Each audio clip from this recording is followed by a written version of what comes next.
बड़ा परेशान हूँ, कारोबार में बड़ा खसारा हो गया, बड़े नुकसान हो गए, बड़ी परेशानी है, बड़ा खसारा हो गया है, बहुत नुकसान, कर्जे में आ गए, दुआ कीजिए, बड़ी परेशानी है। तो ऐसे ही एक पीर साहब के पास, और वो पीर जानते हो आरिफ बिल्लाह थे, सुभान अल्लाह सुभान अल्लाह, अल्लाह की मारिफत रखते थे। ऐसे पीर थे जो सच्चे पीर थे, ऐसे पीर थे जो तुम्हें खुदा की मारिफत अता करते थे। जो उनकी महफिलों में बैठ जाया करता था वो अल्लाह की सदाएं लगाने लगता था। एक रोज मुरीद आया अपनी दुनियावी परेशानी को लेकर के, क्योंकि जो पीर होता है वो हाजिर रवा भी होता है, मुश्किल कुशा भी होता, रोशन ज़मीर भी होता है। अल्लाह अकबर। अब जो पीर के पास आए, वहाँ शाहजहां साहब वक्त है, आपका वक्त मैं ले रहा हूँ।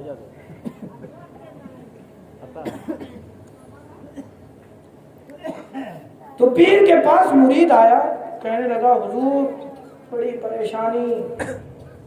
परेशानियों में हूँ, हुजूर आप दुआ कीजिए, आप तो अल्लाह के ऐसे वली हैं कि रब ने आपको मुस्तजाब बनाया, मुस्तजाब दावत बनाया। ए अल्लाह के प्यारे महबूब, ए अल्लाह के प्यारे बंदे हैं मेरे पीर साहब, आप मेरे हक में दुआ फरमाएं कि मेरी परेशानी दूर हो जाए। पीर साहब ने हाथ उठाया और कहा, ए अल्लाह तेरा शुक्र है कि ये परेशान, ए अल्लाह तेरा शुक्र कि ये परेशान है। मुरीद को लगा शायद हजरत ने कायदे से सुना नहीं है, उम्र का तकाजा हो गया है, हो सकता है कि कुछ मामला कमजोर हो गया हो। तो कहा कि हुजूर मैं परेशान हूँ, सीना पीट करके कहने लगा बड़ा परेशान हूँ। हाथ उठाइए, दुआ कीजिए कि मेरी परेशानियां दूर हो जाए, आप तो हाजत रवा है, मुश्किल कुशा है। पीर साहब ने फिर हाथ उठाया और कहा, हे अल्लाह तेरा शुक्र है कि ये परेशान है। हमारी तुम्हारी तरह वो मुरीद नहीं था, वो समझ गया कि अब यहाँ पे अक्ल चलाने की जरूरत नहीं है, यहाँ अपना दिल संभालो, अपना ईमान संभालो। ठहर जाओ, दिल ने आवाज दी, यहाँ अक्ल का काम नहीं है, यहाँ तो अकीदत का काम है। पीर के दर पे आए और जो रोशन ज़मीर है, उसने कहा कि पीर साहब आप अल्लाह का शुक्र अदा कर रहे हैं, मैं परेशान हूँ, इसकी वजह क्या है? दुआ कर रहे हैं कि अल्लाह तेरा शुक्र है कि मैं ये परेशान। पीर साहब मामला क्या है? तो पीर साहब ने हदीस मुस्तफ़ा तिलावत की और फरमाया, अब दुनिया सिजनुल मोमिन व जन्नतुल काफिरीन, बेशक दुनिया मोमिनों के लिए कैद खाना है और कैदियों को तकलीफें दी जाती हैं, परेशानियां दी जाती हैं कि नहीं जी, मशक्कतें कराई जाती हैं, उन्हें तकलीफें दी जाती हैं, उन्हें परेशानियों में मुब्तला किया जाता है ताकि वो एक पल भी चैन की सांसें न ले। और सरकार फरमाए कि अब दुनिया और सिजनुल मोमिन, दुनिया मोमिनों के लिए कैद खाना है और काफिरों के लिए जन्नत व जन्नतुल काफिर, और कैदी और काफिरों के लिए जन्नत है। तो जब मुझे परेशानी लायक होती है, जब मैं परेशान होता हूँ, मेरा दिल बेकरार होता है, जब मुझे परेशानी आती है तो मैं हाथ उठाता हूँ और पहले से ज्यादा रब का शुक्र अदा करता हूँ। क्या परवरदिगार तेरा शुक्र है, परवरदिगार तेरा शुक्र है कि अभी तक मैं मोमिन हूँ, अभी तक मैं मोमिन हूँ, अभी तक मैं मोमिन हूँ। अल्लाह तेरा शुक्र है कि मैं अभी तक मोमिन हूँ, अल्लाह तेरा अभी तक शुक्र है कि मैं मोमिन हूँ, अल्लाह अभी तक मैं मोमिन हूँ, अल्लाह तेरा शुक्र है, तेरा शुक्र है। और जब मुझे अल्लाह खुशी अता करता है, जब अल्लाह मुझे मेरे दुख मेरी तकलीफ को दूर कर देता है, मुझे खुशियां दे देता है, तो मैं पहले से ज्यादा तड़प जाता हूँ। मैं पहले से ज्यादा तड़प जाता हूँ और अपने नफ्स का मुहासबा करता हूँ। कहीं ऐसा तो नहीं कि रब मुझसे नाराज हो गया और रब मुझसे रूठ गया। रब कहीं ऐसा तो नहीं कि मुझे दुनिया में जन्नत दे रहा है, दुनिया में खुशियां दे रहा है, दुनिया में इत्मीनान दे रहा है, दुनिया में सुकून दे रहा है, दुनिया में करार दे रहा है, तो मैं पहले से ज्यादा बेकरार हो जाता हूँ और देखता हूँ, अपने नफ्स का मुताला करता हूँ। कहीं ऐसा तो नहीं कि मुझसे कोई खता हो गई है, कहीं ऐसा तो नहीं कि मुझसे कोई अनजाने में कोई गुनाह हो गया जिससे मेरा रब नाराज है। तो मैं रब को राजी करने में लग जाता हूँ, मैं रब को राजी करने में लग जाता हूँ। अब जो जैसे ये मुरीद ने सुना, चीख निकली, अल्लाहू अल्लाहू अल्लाहू, जमीन पे गिरा, रूह तन से जुदा हो गई। इन्ना लिल्लाहि व इन्ना इलैहि राजिऊन।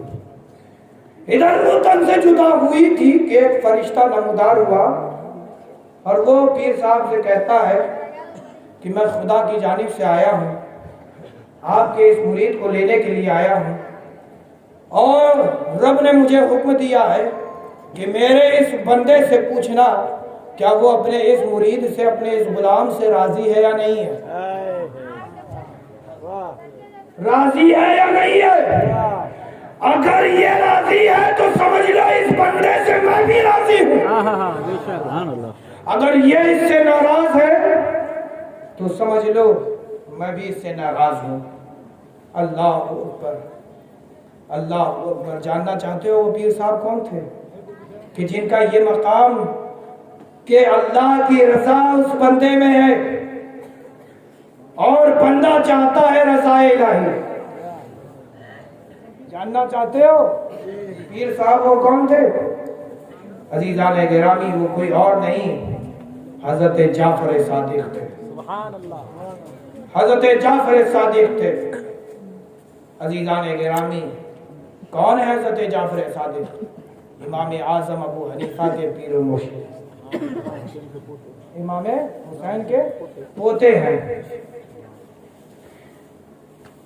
इमाम हुसैन के पोते हैं, इमाम आजम अबू हनीफा के पीर मुर्शिद हैं।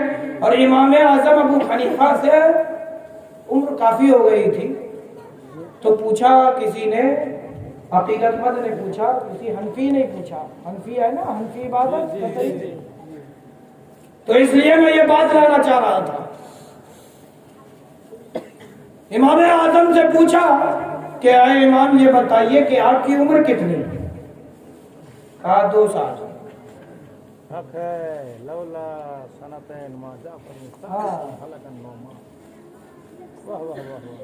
कहा 2 साल। कहा हजरत तो आज तक जो है कभी भी इस तरह की बहकी बहकी बातें नहीं करते, उम्र दराज है, उम्र के आखिरी मरहले में आ गए हैं, कमर झुक चुकी है, दाढ़ी सफेद हो चुकी है और ये कह रहे हैं कि 2 साल के, क्या तमाशा है। अल्लाह अकबर। फिर कहा कि हुजूर कैसे आपकी उम्र 2 साल है?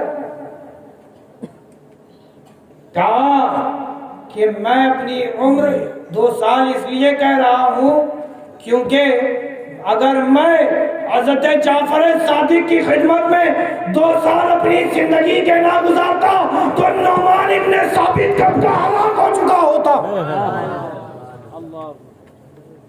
कब का हलाक हो चुका होता।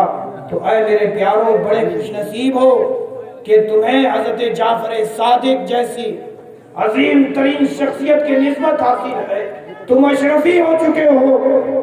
इसीलिए तो किसी शायर ने क्या खूब कहा है, क्या है वो, नहीं, सिलसिला क्या मिला, सिलसिला मिल गया, अशरफी हो गए, पीर ऐसा मिला के जन्नती हो गए,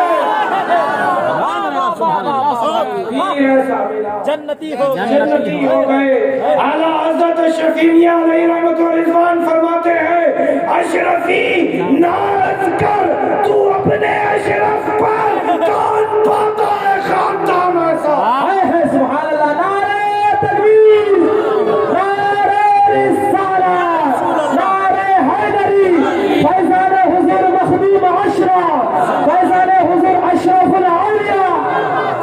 वमा अलैना इल्लल बलाग।